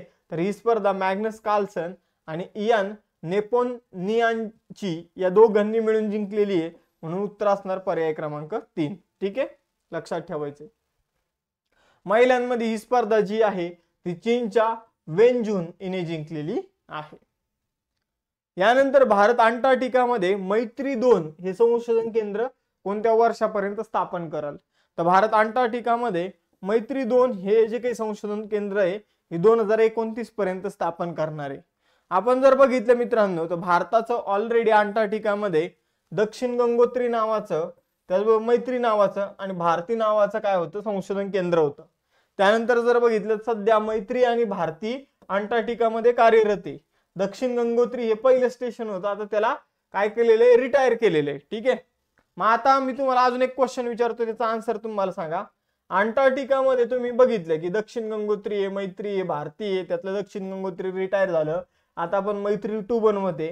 क्वेश्चन असा आहे की आर्टिकच्या ठिकाणी भारताचं कोणतं काय, तर आपण म्हणूया स्टेशन आहे, हे तुम्हाला सांगायचं. रिसर्च स्टेशन आहे, तर हे तुम्हाला सांगायचं आहे.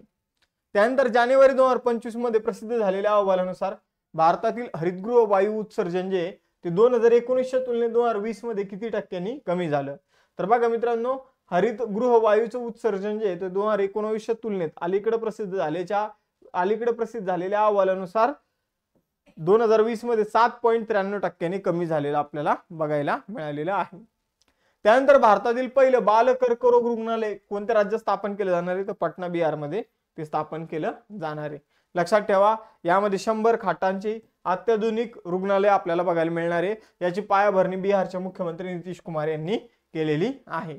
हे रुग्णालय जर आपण बघितलं तर महावीर कॅन्सर इन्स्टिट्यूट द्वारे तयार केलं जात आहे. ठीक आहे. यानंतर आता भारतातील पहिल्या घडामोडी बघून घेऊया.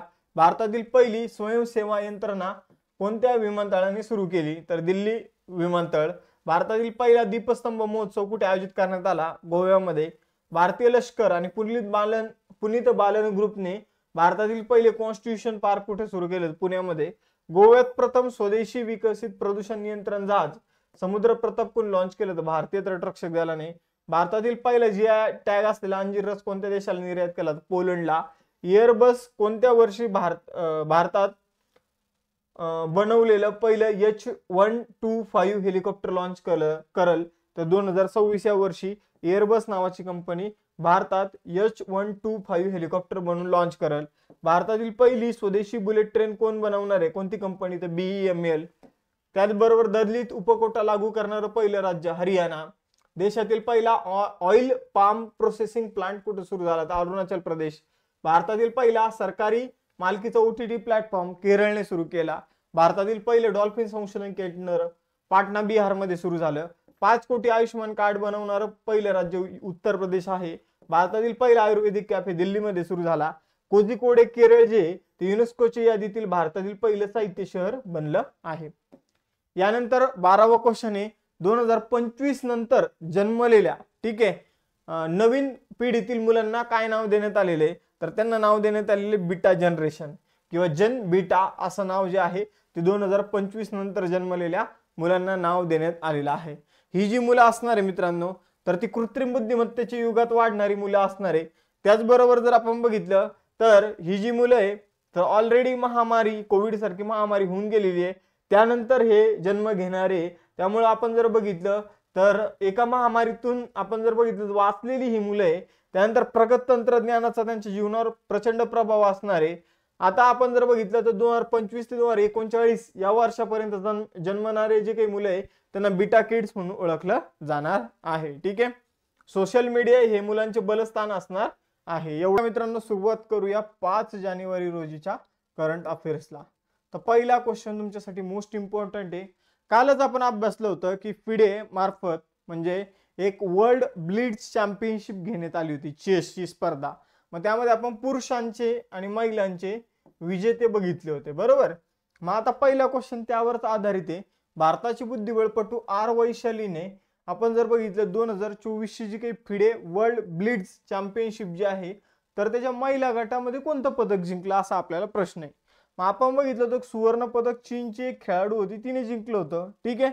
मग आपण जर बघितलं तर आर वैशालीने कांस्य पदक जिंकलेले. ठीक आहे. आपल्याला मग उत्तर या दोन पर्यायापैकी द्यायचं होतं. तर आपण जर बघितलं तर इथं कांस्य पदक जे आहे ते आर वैशालीने जिंकलेलं आहे.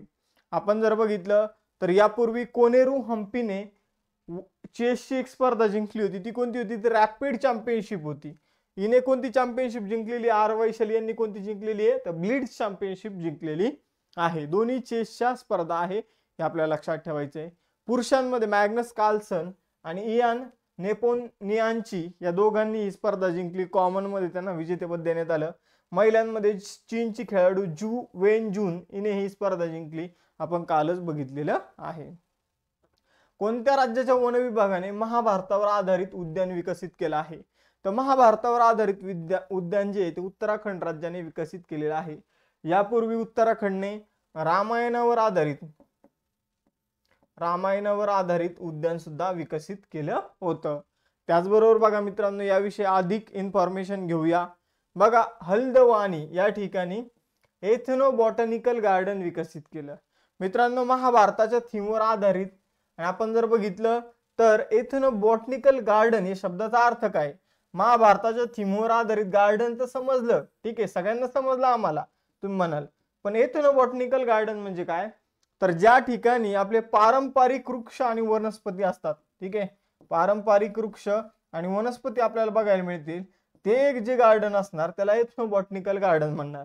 म्हणजे उत्तराखंडमध्ये जे काही पारंपरिक तिथले 37 वनस्पती जे आहे तर त्या वनस्पतीचा वापर करून ते गार्डन बनवण्यात आलेलं आहे. जसं की आपल्याकडे जर गार्डन बनवलं तर त्यामध्ये समजून घ्या कडुनिंब असायलाच पाहिजे, त्यानंतर आपण जर बघितलं बाभळीचं झाड असायलाच पाहिजे. हे इथले आपल्याकडचे पारंपरिक वृक्ष आहे, आंब्याचं झाड म्हणा, ठीक आहे. तर तसे तिथल्या झाडांचा वापर करून ते एथनो बॉटॅनिकल गार्डन विकसित केलेले जे महाभारताच्या थीमवर आधारित आहे. यापूर्वी उत्तराखंडमध्ये रामायण वाटिका सुद्धा विकसित करण्यात आली होती. उत्तराखंड विषयी जाणून घेऊया. 9 नोव्हेंबर 2000 साली उत्तर प्रदेश पासून उत्तराखंड वेगळं झालं. त्याच वेळी मित्रांनो मध्य प्रदेश पासून छत्तीसगड वेगळं झालं आणि त्याच वेळी साल 2000 सालीच बिहार मधून झारखंड वेगळं झालेलं आपल्याला बघायला मिळतं. उत्तराखंडच्या 2 राजधान्या, एक डेहराडून आणि दुसरी आहे गैरसेन. पुष्कर सिंह धामी मुख्यमंत्री हे पहिले मुख्यमंत्री होते. नित्यानंद स्वामी राज्यपाल गुरमीत सिंग. लोकसभेच्या जागा 5, राज्यसभेच्या 3, विधानसभेचे 71. नेपाळ हा देश आपल्याला शेजारी बघायला मिळतो. नेपाळ आणि चीन, ठीक आहे, चीनचा जो तिबेटचा भाग आहे तो आपल्याला उत्तराखंडच्या शेजारी बघायला मिळतो. 3 राज्याशी सीमा लागते उत्तराखंडची, हिमाचल प्रदेश, उत्तर प्रदेश आणि हरियाणा. यानंतर पुढे जाऊया. आता बघा मित्रांनो एक सिंपल तुम्हाला आणि अतिशय महत्वाचा क्वेश्चन इथं तुमच्या समोर दिसतोय. स्टार मार्क करा तुम्ही याला. आपण जर बघितलं तर वन परिसंस्थेला हरित जीडीपीला जोडणारं पहिलं राज्य कोणतं बनलं? तर तुम्हाला सिंपल एवढं लक्षात ठेवायचंय की ग्रीन जीडीपीशी संबंधित, ठीक आहे, मोजमाप सुरू करणारं पहिलं राज्य कोणतं ठरलं? ठीक आहे, ग्रीन जीडीपीशी संबंधित मोजमाप सुरू करणारं पहिलं राज्य कोणतं ठरलं? तर ते ठरलंय मित्रांनो छत्तीसगड. ठीक आहे. तर भारत सरकारने ग्रीन जीडीपी मोजण्याविषयी पार्थ दास गुप्ता नावाची समिती स्थापन केली होती. ठीक आहे, कधी केली होती? तर ती केली होती 2006 मध्ये. ग्रीन जीडीपी असतो काय? ठीक आहे, तर हे मी तुम्हाला सांगतो. समजून घ्या जीडीपी म्हणजे काय? तर आपल्या देशाचं उत्पन्न, एकूण उत्पन्न. समजून घ्या आपल्या देशाचं एकूण उत्पन्न आहे 100 रुपये. ठीक आहे. आता ग्रीन जीडीपी काय? तर समजून घ्या आपण हे उत्पन्न कमावताना पर्यावरणाचं नुकसान करतो. फॉर एक्झाम्पल इथं दाट जंगल आहे, इथं मध्येच काय बनवला? तर इथं रोड बनवलेला आहे. मग हा रोड बनवताना इथली झाडं कापली जाणार, म्हणजे पर्यावरणाचं नुकसान झालं. समजून घ्या असं आपण 10 रुपयाचं पर्यावरणाचं नुकसान केलं आणि इथं जे झाडं कापलेले तर तेवढेच झाड दुसरीकडे लावण्यासाठी अजून खर्च येणार, म्हणजे समजून घ्या 5 रुपये एक्स्ट्रा खर्च आला. तर इथं जर बघितलं हे 15 रुपये मायनस करायचे कशामधून, ते 100 रुपयामधून, म्हणजे आपला ग्रीन जीडीपी 85 रुपये. तर हे 100 रुपयामधून आपण काय केलं, पर्यावरणाचा नुकसानाचा खर्च आणि तो भरून काढण्याचा खर्च मायनस केलेला ग्रीन जीडीपी म्हणायचं. ग्रीन जीडीपी आतापर्यंत चायनाने मोजण्याचा प्रयत्न केला होता, त्यानंतर कोणी हिंमत केली नाही, कारण चायनाचा जीडीपी खूप कमी भरला होता. चौथा क्वेश्चन आहे, कोणते दोन देश 1 जानेवारी 2025 रोजी अधिकृतपणे युरोपियन युनियनचा शेंजन क्षेत्राचे पूर्ण सदस्य झाले आहे? तर बघा मित्रांनो, रोमानिया आणि बल्गेरिया, रोमानिया आणि बल्गेरिया हे शेंजन क्षेत्राचे पूर्ण सदस्य झाले. मग काही मित्रांचे प्रश्न असतील, बाबा शेंजन क्षेत्र काय आहे? ठीक आहे, तर बघा मित्रांनो, युरोपियन युनियन मध्ये आपल्याला 29 देश बघायला मिळतात. ठीक आहे, 29 देश बघायला मिळतात. मग आपण जर बघितलं ते 27 सदस्य आपल्याला बघायला मिळतात. ठीक आहे, तर या 27 सदस्यापैकी 25 देश जे आहे तर ते शेंजन क्षेत्राचा पार्ट आहे. शेंजन क्षेत्र जे आहे तर ते नेमकं काय आहे, तर समजून घ्या ही जी युरोपियन युनियन आहे, ठीक आहे, समजून घ्या जो देशाने शेंजन क्षेत्राचा स्वीकार केलेला आहे त्या, आता इथं युरोपियन युनियन मध्ये समजून घ्या की फ्रान्स आहे, ठीक आहे, जर्मनी आहे, ठीक आहे, इटली आहे, नॉर्वे, स्वित्झर्लंड आहे. मग आता हे जे देश आहे या देशामधून आपण फ्रीली एका देशातून दुसऱ्या देशात जाऊ शकतो, दुसऱ्या देशातून तिसऱ्या देशात जाऊ शकतो. म्हणजे तिथं समजून घ्या की तुमच्यावर कोणती एका देशातून दुसऱ्या देशामध्ये येण्यासाठी जी बंधन आहे ती कोणती लागू नसणार आहे. ठीक आहे, कोणते एक्स्ट्रा टॅक्स तुम्हाला द्यायची गरज नाहीये. त्याचबरोबर समजून घ्या की तुम्हाला जर आपल्याला जर उद्या जाऊन मला जर शेंजन व्हिसा मिळाला तर मी सुद्धा या 25 देशामध्ये ट्रॅव्हल करू शकतो. ठीक आहे, 25 देशामध्ये. तर युरोपियन युनियन मध्ये फक्त 2 सायप्रस आणि आयर्लंड हे 2 सदस्य वगळले तर 27 देशांपैकी 25 देशांमध्ये हा शेंजन व्हिसा किंवा शेंजन क्षेत्राचा हे देश जे आहे ते पार्ट आहे. तर एवढं तुम्हाला लक्षात ठेवायचं. आय होप तुमचं इथं सुद्धा तुम्हाला काहीतरी एक्स्ट्रा नवीन कळालं असेल, एक्स्ट्रा नवीन माहिती मिळाली असेल. रोमानिया आणि बल्गेरिया 13 वर्षानंतर शेंजन क्षेत्राचा पार्ट बनलेले आहे. कोणता देश 1 जानेवारी 2025 पासून लागू झालेल्या जुन्या रिसॉर्ट फीच्या जागी नवीन पर्यटन कर लागू करणार आहे? नवीन पर्यटन कर लागू रशिया करणार आहे. समजून घ्या रशियामध्ये तुम्ही गेलात आणि रशियामध्ये समजून घ्या की तुम्ही राहण्यासाठी 1 लाख रुपये खर्च केला. किती? 1 लाख रुपये राहण्यासाठी खर्च केला तर त्याच्या समजून घ्या 1% काय लागणार आहे तर पर्यटन कर लागणार आहे. म्हणजे तुम्हाला 1000 रुपये रशियाच्या सरकारला ॲज अ पर्यटनाचा टॅक्स म्हणून द्यावं लागणार आहे. ठीक आहे, 2027 पर्यंत हा जो टॅक्स आहे तो तुमच्या राहण्याच्या खर्चाच्या 3% केला जाणार आहे. आता सर त्यांना कसं काय कळलं तुम्ही किती खर्च केला, तर तुम्ही इकडून जे रुपये घेऊन जाता आणि तिकडे जे काही रशियन चलनामध्ये तुम्ही काय करणार, रुबलमध्ये कन्वर्ट करणार, तर त्यावरून त्यांना समजून जाणार तुम्ही किती खर्च केला किती नाही, आणि त्यावरून तो टॅक्स जो आहे तो काटला जाणार आहे. यानंतर रशियाची राजधानी मॉस्को, चलन आहे रुबल. युरोप आणि आशिया 2 खंडामध्ये येतो. मिखाईल मिशुस्टिन पंतप्रधान, व्लादिमीर पुतिन राष्ट्राध्यक्ष आहे. त्यानंतर बघा रशियामध्ये 2024 ब्रिक्स परिषद झालेली आहे. काळ्या समुद्रामध्ये ब्लॅक सी मध्ये तेल लीक झाल्यामुळे रशियाने फेडरल आणीबाणी घोषित केली होती. ओलेन कोनोनेंको हा अंतराळामध्ये 1000 दिवस पूर्ण करणारा देश आहे. सुरक्षा बेल्ट नावाचा जो युद्ध सराव आहे तो चीन, इराण आणि रशियाने मिळून केलेला आहे. नौदलाचा युद्ध सराव आहे. त्याचबरोबर जर बघितलं तर रशियामध्ये भारताचे नवीन राजदूत म्हणून विनय कुमार यांची नियुक्ती करण्यात आली. रशियन भाषा दिवस 6 जूनला सेलिब्रेट केला जातो. त्यानंतर जर बघितलं तर अंगारा रॉकेट कोणत्या देशाने प्रक्षेपित केलं तर रशियाने. त्याचबरोबर जर बघितलं तर भारत आणि रशियाचा 2030 पर्यंत व्यापार किती अब्ज डॉलर पर्यंत जाण्याची अपेक्षा आहे तर 100 अब्ज डॉलर पर्यंत, 100 बिलियन डॉलर पर्यंत. आणि त्यानंतर तालिबान दहशतवादी संघटनेची यादीमधून कोणत्या देशाने काढून टाकलं तर रशियाने. तर रशियाशी संबंधित चालू घडामोडी सुद्धा आपण इथे बघितलेल्या आहे. कोणत्या मंत्रालयाने 2025 वर्ष सुधारणेचे वर्ष म्हणून घोषित केलं तर संरक्षण मंत्रालयाने 2025 वर्ष हे सुधारणेचे वर्ष म्हणून घोषित केलं आहे. कोणत्या राज्य सरकारने 2 जानेवारी ते 26 जानेवारी 2025 या कालावधीत संस्कृती उत्सव साजरा करण्याची घोषणा केली?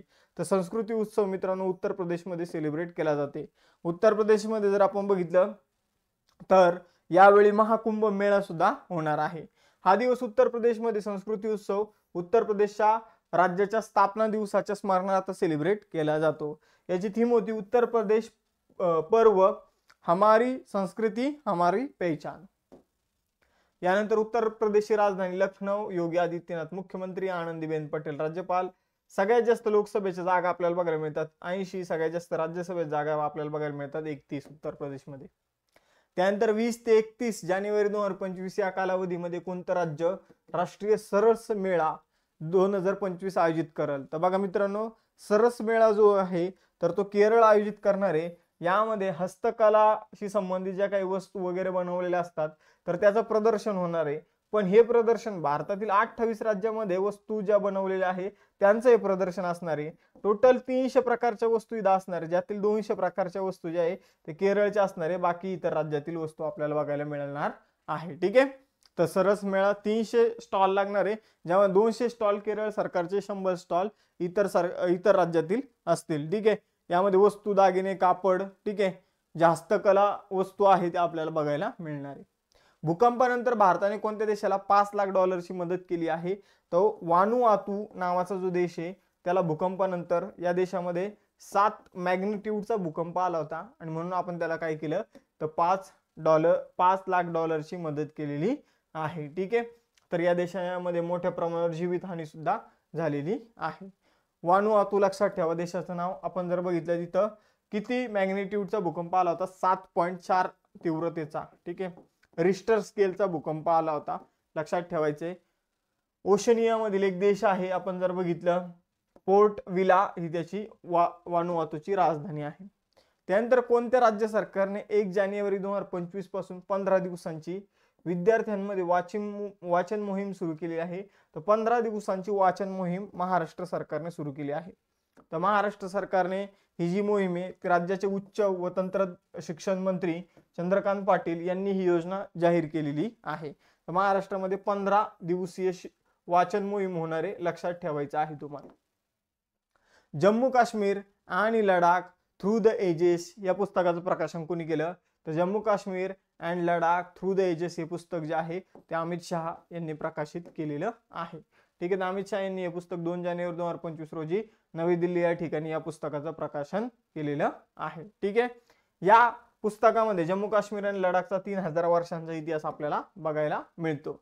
आता काही महत्वाचे पुस्तक बघूया, जसं की इथं कैरोस या पुस्तकासाठी आंतरराष्ट्रीय बुकर पुरस्कार जेनी एअरपेनबेक यांना देण्यात आला. टिपू सुलतान द सागा ऑफ म्हैसूर, ठीक आहे, या पुस्तकासाठी विक्रम संपत यांना, हे पुस्तक विक्रम संपत यांनी लिहिलेलं आहे. Speaking with the nature the origin of Indian environmentalism हे पुस्तक रामचंद्र गुहा यांचं आहे. The scientist entrepreneur empowering millions of women हे पुस्तक कल्पना शंकर यांचं आहे. त्यानंतर Chaunuk on food economics and society Abhijit Banerjee यांचं पुस्तक आहे. Bring it on the incredible story of my life हे पुस्तक दीपा मलिक यांचं आहे. माय बिलीव्ह लाईफ हे पुस्तक अमिताभ कुमार यांचं आहे. Dalai Lama secret to happiness doctor Dinesh Shahara यांचं पुस्तक आहे. विटनेस हे आत्मचरित्र कुणाचं आहे तर साक्षी मलिक यांचं आहे. I have the street a kutty story हे आत्मचरित्र आर अश्विन यांचं आहे. Power within the leadership legacy of Narendra Modi R Balasubramaniam यांचं हे पुस्तक आहे. तर इथे या पुस्तकाचे तुम्ही जे काही फर्स्ट पेज जे आहे तर ते बघू शकता. विटनेस पुस्तक लक्षात ठेवा. आय हॅव कुट्टी स्टोरी लक्षात ठेवा, कारण रविचंद्र अश्विन अलीकडे रिटायर झालेले. त्यानंतर दीपा मलिक यांचं ब्रिंग इट ऑन नावाचं पुस्तक लक्षात ठेवायचं आहे तुम्हाला. Power within the leadership legacy of Narendra Modi हे पुस्तक आर बालसुब्रमण्यम यांचं लक्षात ठेवा. ठीक आहे, तर ही काही महत्वाची पुस्तके जी आपल्याला परीक्षेमध्ये विचारले जाऊ शकतात. 12वा क्वेश्चन आहे, अजिंठा एलोरा आंतरराष्ट्रीय चित्रपट महोत्सव 2025 मध्ये पद्मपाणी जीवन गौरव पुरस्काराने कोणाला सन्मानित केले जाईल? तर पद्मपाणी जीवन गौरव पुरस्काराने साई परांजपे यांना सन्मानित केलं जाणार आहे. तर या चित्रपट निर्माते आहे अजिंठा एलोरा आंतरराष्ट्रीय चित्रपट महोत्सवामध्ये पद्मपाणी जीवन गौरव पुरस्कार त्यांना दिला जाणार आहे.